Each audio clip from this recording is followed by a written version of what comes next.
अस्सलाम वालेकुम, मेरा नाम लाइबा ज़फ़र और आप लोग मेरा यूट्यूब चैनल देख रहे हैं। अगर अभी तक आप लोगों ने मेरा यूट्यूब चैनल सब्सक्राइब नहीं किया तो मेरे चैनल को लाइक करें, सब्सक्राइब करें और नोटिफिकेशन के बटन को ज़रूर क्लिक करें। Something is happening in Himalayas range. India की आर्मी और चाइना की आर्मी का एक बार फिर से टाकरा हुआ है, वो भी 2 साल बाद, बल्कि 3 साल बाद अगर हम एस्टिमेट लगाएँ। 3 साल बाद टाकरा हुआ है चाइना और इंडिया की आर्मी का, जबकि सब चीज़ें नॉर्मल होती हुए नज़र आ रही थी। ब्रिक्स में भी इंडिया और चाइना हमें नॉर्मल उनकी जो सिचुएशंस है वो नज़र आ रही थी, लेकिन एक बार फिर से इन दोनों के दरमियान में टेंशन्स का जो सिलसिला है उसका आगाज़ हो चुका है। चाइना के प्रेसिडेंट शी जिनपिंग ने इंडिया को डायरेक्टली कह दिया है कि प्रिपेयर फॉर वर्स्ट सिनेरियो, और ये वर्स्ट सिनेरियो कुछ भी हो सकता है क्योंकि चाइना मिलिट्री बिल्डअप कर रहा है इंडिया के बॉर्डर्स के अराउंड, और ये पहली दफ़ा हुआ है अब तक जब से चाइना भी आज़ाद हुआ है और तब और इंडिया आज़ाद हुआ है, तब से अगर हम लोग इनकी वॉर्स देखें तो उसमें ऐसा कुछ भी नहीं हुआ, कभी भी मिलिट्री बिल्डअप नहीं हुआ। लेकिन अब चाइना यहाँ पर एयर बेस बना रहा है। आप लोग मेरी स्क्रीन पे सैटेलाइट इमेजेस भी देख सकते हैं कि ये चाइना के एयर बेसिस हैं, और ये एक नहीं है बल्कि 3 एयर बेसिस हैं इंडिया के बॉर्डर के अराउंड। तो something is happening, something is cooking around this region. इसके अलावा चाइना और इंडिया पिछले 3-4 सालों में अक्साई चीन एरिया में काफ़ी इनका मिलिट्री बिल्डअप रहा है, और 3-4 सालों से ये जो मिलिट्री एयर बेस है जिसकी मैं बात कर रही हूँ, ये भी कोई अचानक से नहीं बनी, बल्कि यहाँ पर कोई मिलिट्री एक्टिविटीज़ हो रही थी। लेकिन अब ये सैटेलाइट ने कैप्चर किया है, तो इस वजह से थोड़ा लाइमलाइट में हमें नज़र आ रही हैं। अच्छा, अब ये मिलिट्री बिल्डअप क्यों हो रहा है, इसके पीछे एक बैकग्राउंड स्टोरी है, और वो बैकग्राउंड मैं आप लोग के साथ ज़रूर शेयर करूँगी। ये पिक्चर्स आप स्क्रीन पे देख सकते हैं, ये तिब्बत रिवर है, बहुत मशहूर रिवर है, और आप सबको पता है कि पाकिस्तान, इंडिया में यहीं से आगे रिवर फ्लो होता है। और चाइना में ये एक ग्रेट बेंड है जो कि तिब्बत रिवर पे बना हुआ आप लोगों को नज़र आ रहा है, और इस बेंड के थ्रू ही आगे ये रिवर इंडिया में फ्लो होता है और बांग्लादेश में फ्लो होता है। लेकिन 3-4 साल पहले चाइना ने यहाँ पर एक एग्रीमेंट साइन किया था कि चाइना यहाँ पर एक हाइड्रो इलेक्ट्रिक पावर बनाएगा, पावरफुल डैम बनाएगा, और ये हिमालयस रीजन के बीच में ये डैम बनेगा।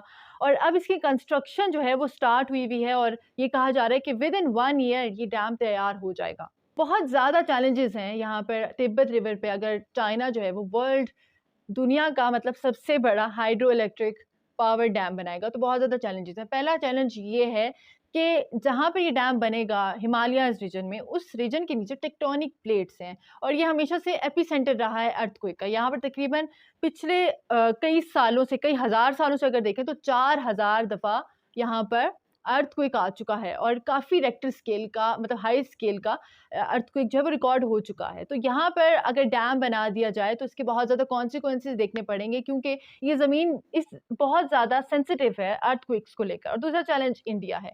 ऑब्वियसली इंडिया जो है वो नहीं बनने दे सकता है चाइना को यहाँ पर डैम, क्योंकि तिब्बत रिवर से बहुत हाई फ्लो में इंडिया को पानी आता है, और अगर यहाँ पर डैम बन गया तो इंडिया को बहुत ज़्यादा मसला हो जाएगा।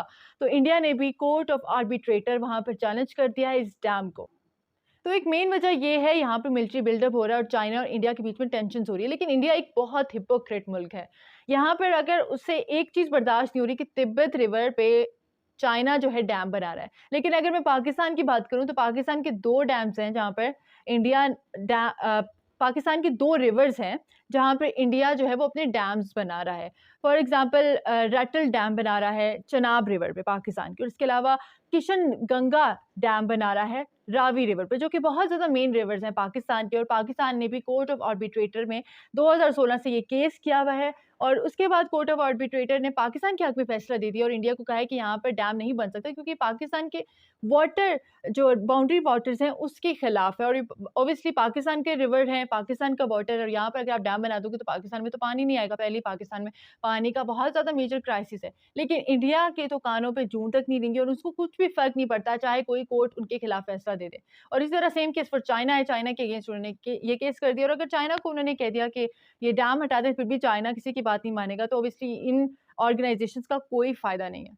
अब मिलिट्री गैंगअप की बात करते हैं जो इंडिया और चाइना के बीच में हमें बहुत करीब होते हुए नज़र आ रहा है, क्योंकि ऑब्वियसली जो प्रेडिक्शन की गई थी कि काफ़ी सालों बाद या अपकमिंग जो वॉर्स होंगी वो पानी पे वॉर होगी, तो पानी पे वॉर होते हुए हमें इम्कानात नज़र आ रहे हैं। ऑब्वियसली पाकिस्तान का भी बहुत ज़्यादा जो मसला है वो पानी पे है, इंडिया का भी पानी का मसला अब खड़ा होता हुआ नज़र आ रहा है, और चाइना जो है ऑब्वियसली वो मिलिट्री माइट भी है, इकोनॉमिक माइट भी है, तो उसको कोई चैलेंज तो कर नहीं सकता।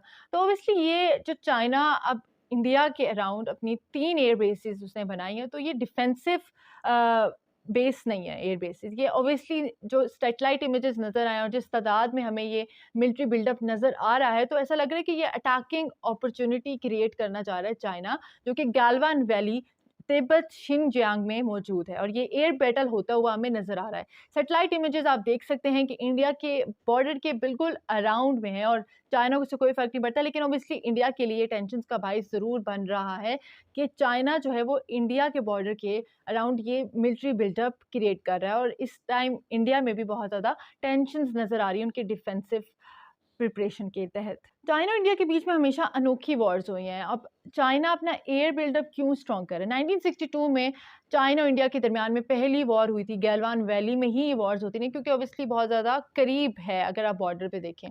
तो यहाँ पर जो LAC है, लाइन ऑफ एक्चुअल कंट्रोल, यहीं से मतलब कनेक्ट होती है।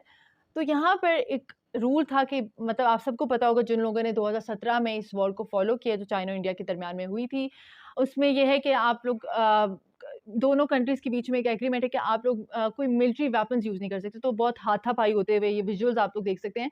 ये हमें नज़र आए थे और बड़ी अनोखी वॉर हमें दिखाई दे रही थी, लेकिन उसके बाद भी बहुत ज़्यादा खिलाफवर्जी हुई है। 2017 में जब गैल्वान वैली में जो इंडिया और चाइना का टाकरा हुआ, उसमें फायर की आवाज़ भी हमें नज़र आई है, सुनाई दी है, और हमें वेपन्स भी दिखाई दिए हैं। तो आहिस्ता-आहिस्ता ये जो वॉर है ये चेंज होती हुई नज़र आ रही है, और अब हमें दिखाई दे रहा है कि अब चाइना जो है वो अपने एयर डिफेंस का इस्तेमाल करेगा। इसके अलावा एक मज़ीद इंटरेस्टिंग न्यूज़ जो इसी से रिलेटेड है, और वो ये कि 3 डिफेंस चीफ इंडिया के ताइवान में इस वक्त मौजूद हैं, क्योंकि ताइवान में एशिया पैसिफिक सिक्योरिटी मीटिंग जारी है, जिसमें उन्होंने इनवाइट किया था इन 3 सिक्योरिटी एडवाइजर्स के तौर पर, जो कि इंडिया के एक्स चीफ हैं, कोई एयर डिफेंस के चीफ हैं, और आर्मी के चीफ हैं, और नेवी के चीफ हैं। ये ऑफिशियली तो नहीं गए इंडिया की तरफ से, लेकिन अनऑफिशियली है।